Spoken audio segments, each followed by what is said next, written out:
నేను పదే పదే చెప్తున్నానండి. మీరు ఏదైనా వ్యాపార సంస్థలు పెట్టినప్పుడు, మీరు వాడేటువంటి ఎన్నుకున్నటువంటి మొబైల్ నంబరు యూనివర్సల్ నంబర్ అయ్యే విధంగా చూసుకోండి. దయచేసి ఈ ఒక్క విషయంలోనైనా మీరు చూడండి. ఎందుకంటే వ్యాపారం బాగా నడవడానికి మీకు ఉపయోగపడుతుంది. అదేవిధంగా మీరు వాడుతున్నటువంటి మొబైల్ నంబర్ కూడా యూనివర్సల్ నంబర్ అయ్యే విధంగా చూసుకోవాలి. ఒకవేళ అది కాలేదనుకోండి, మీకు దగ్గరలో ఉన్నటువంటి అవుట్‌లెట్లు ఉంటాయి కదా! ఎయిర్‌టెల్ గాని, మామూలుగా జియో గాని, అక్కడికెళ్ళి ఆన్‌లైన్‌లో ఒక 50 నంబర్లు వస్తాయి.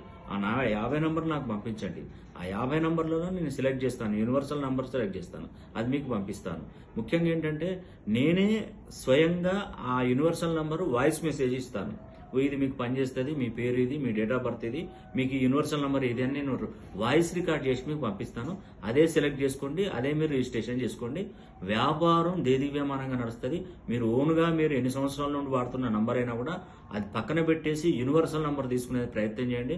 ఎందుకంటే మనకు నంబర్ అనేది చాలా చాలా వెరీ వెరీ ఇంపార్టెంట్ అండి. ఆ నంబర్ కరెక్ట్‌గా మనకు అదృష్టాన్ని ఇచ్చే విధంగా ఉంటే మనం అన్నింటా మనం ముందుండగలుగుతాం. అన్ని విధాలుగా మనం సక్సెస్ కాగలుగుతాం.